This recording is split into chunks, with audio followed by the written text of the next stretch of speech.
नमस्ते बच्चों।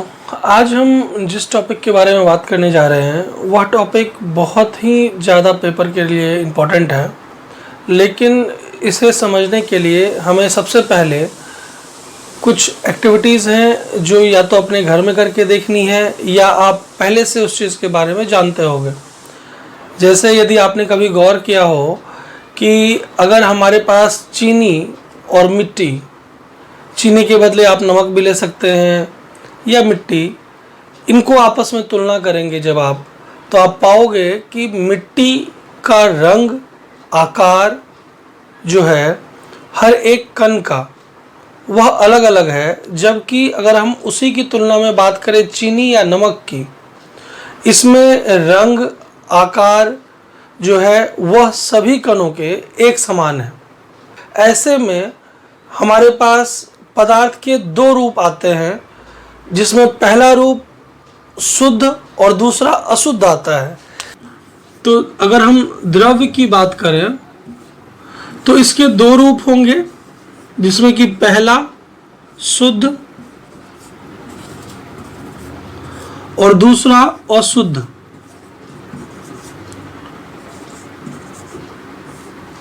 अगर हम इसी में बात करें शुद्ध की, तो शुद्ध में हम यहाँ फिर से दो वर्गीकरण करेंगे, जिसमें एक तत्व और दूसरा यौगिक होगा। यदि हम अशुद्ध की बात करें तो अशुद्ध में मिश्रण होगा। इनके बारे में आज की क्लास में हम पढ़ेंगे।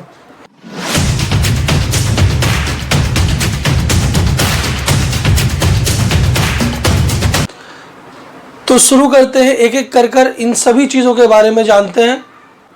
उसमें तत्व और यौगिक क्या है, अशुद्ध पदार्थ क्या होते हैं और मिश्रण क्या है, इनके गुणधर्मों के बारे में चर्चा करेंगे हम।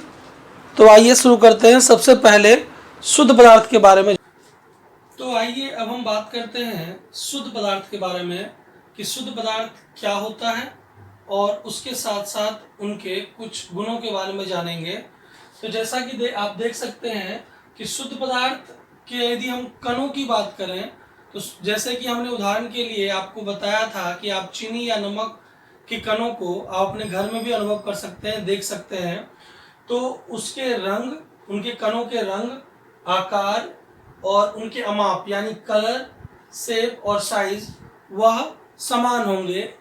लेकिन आप यदि अशुद्ध पदार्थ की बात करें तो वहाँ यह अलग अलग होते हैं। जैसे हम अगर बात करें मिट्टी की, तो मिट्टी के जो कण होते हैं उसमें क्ले पार्टिकल्स भी होते हैं। उसके साथ साथ आप उसमें देखेंगे कि उसमें और भी कई तरह के मृत जीव जो हैं उनके भी अंश होते हैं।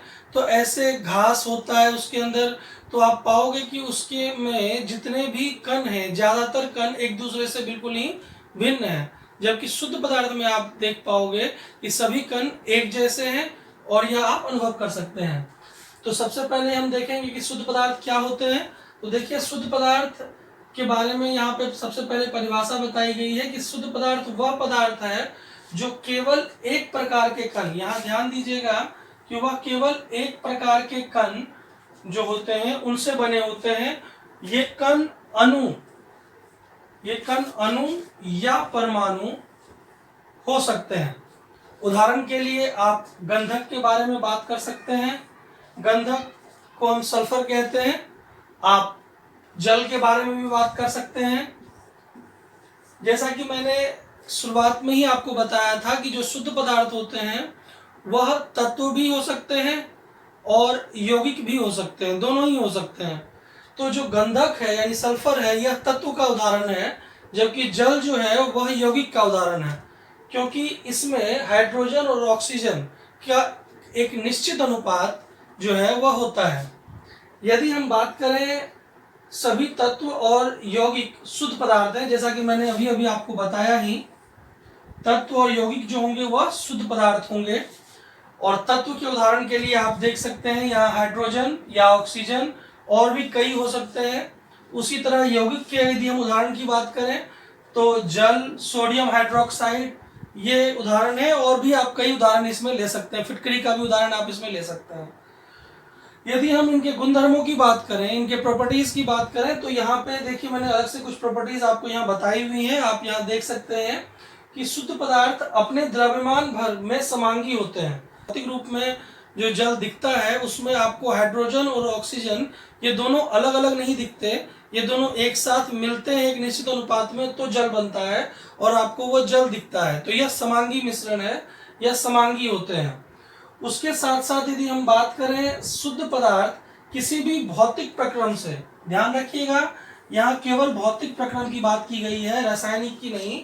तो भौतिक प्रक्रम द्वारा पदार्थ के अन्य प्रकारों में पृथक नहीं किया जा सकता, यानी आप इसे डिफ्रेंशिएट नहीं कर सकते, आप इसे अलग नहीं कर सकते भौतिक प्रक्रम द्वारा। उसका दूसरा गुण है। उसके साथ साथ यदि हम बात करें शुद्ध पदार्थ में निश्चित संगठन होता है।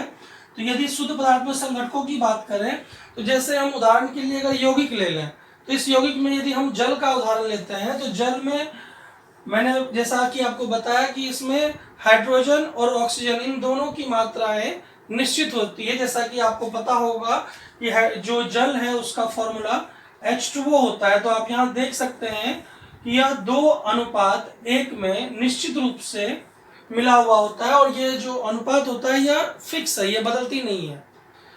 उसके साथ साथ यदि हम अगले गुण की बात करें इसकी, तो कहा गया है कि शुद्ध पदार्थ का गलनांक और क्वथनांक निश्चित होता है। अब चूंकि आप यहाँ देख सकते हैं कि जो तत्व होंगे उसमें अशुद्धि होगी नहीं, यदि अशुद्धि होगी नहीं तो उसका जो गलनांक या क्वथनांक है यानी कि मेल्टिंग पॉइंट या बॉइलिंग पॉइंट है वह निश्चित होगा, वह नहीं बदलेगा। शुद्ध पदार्थ के बाद अब हम अशुद्ध पदार्थ के बारे में जानेंगे कि अशुद्ध पदार्थ क्या होता है और इसके गुणधर्मों को जानेंगे। तो जैसा कि हमने शुद्ध पदार्थ में देखा था कि शुद्ध पदार्थ वो पदार्थ है जिनका रंग, जिनकी आकृति, जिनका अमाप ये सभी एक जैसे थे, तो हम उन पदार्थों को शुद्ध पदार्थ कहते थे। ठीक उसी तरह यहाँ उसके ठीक विपरीत यदि उनके कणों का रंग, आकार, आकृति, अमाप ये अगर अलग अलग हैं तो ऐसे में हम उन पदार्थों को अशुद्ध पदार्थ कहेंगे। जैसा कि हमने यहाँ पे पहले ही लिख रखा है कि रंग, आकार या आकृति, अमाप समान नहीं होते हैं इनके कणों के।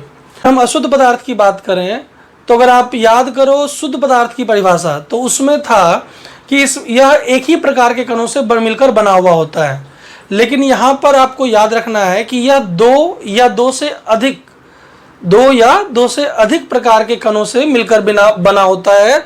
वह कण यहाँ भी अणु भी हो सकते हैं या परमाणु, दोनों में से कोई भी वह कण हो सकता है। वहाँ आप अगर याद करें, उदाहरण के लिए हमने गंधक का उदाहरण लिया था, उसके साथ साथ हमने जल का उदाहरण लिया था। यहाँ चूंकि आप मिश्रण के बारे में पढ़ रहे हैं तो आप यहाँ ये याद रखें कि आप यहाँ मिश्रण लेंगे। जैसे अगर यहाँ आप देखें तो मैंने लवण का मिश्रण का उदाहरण आपके सामने प्रस्तुत किया है। अगर आप यहाँ देखें लवण और जल यानी नमक और पानी, उन दोनों के मिश्रण की हमने बात करी है कि जब आप उन दोनों को घोलेंगे तो एक मिश्रण तैयार होगा। यहाँ आप यह ध्यान रखें कि इसमें कोई भी मात्रा निश्चित नहीं होती। आप नमक की मात्रा या पानी की मात्रा, किसी की भी मात्रा कम या ज़्यादा कर सकते हैं। सभी मिश्रण अशुद्ध पदार्थ होते हैं क्योंकि इनमें एक से अधिक प्रकार के कण शामिल होते हैं।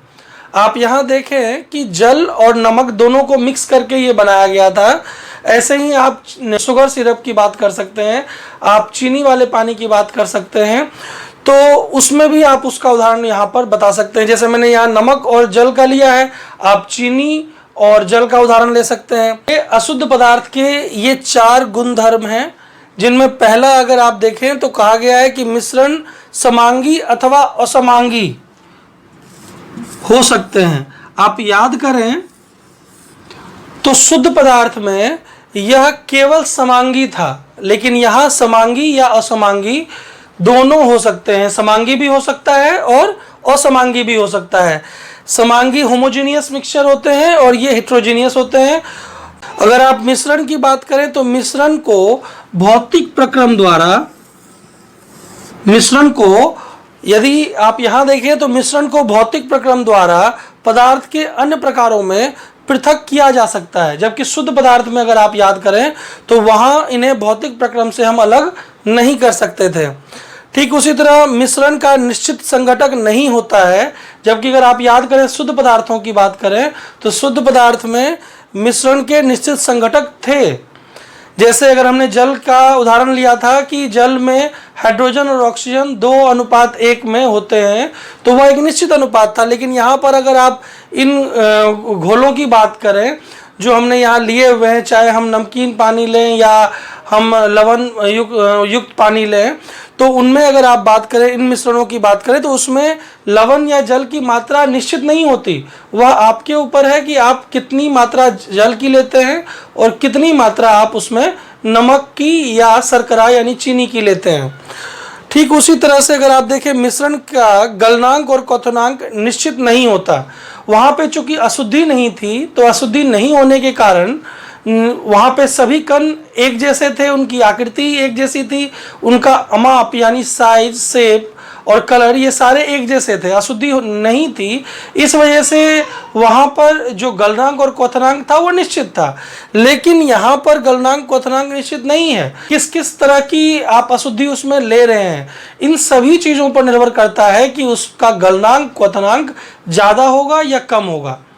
तो अब तक मैं उम्मीद करता हूँ कि आपको शुद्ध पदार्थ और अशुद्ध पदार्थ के बारे में अच्छी तरह से समझ में आ गया होगा और आप इन दोनों के बीच अंतर बता सकते हैं, इन दोनों के बारे में आप अच्छी तरह से बता सकते हैं।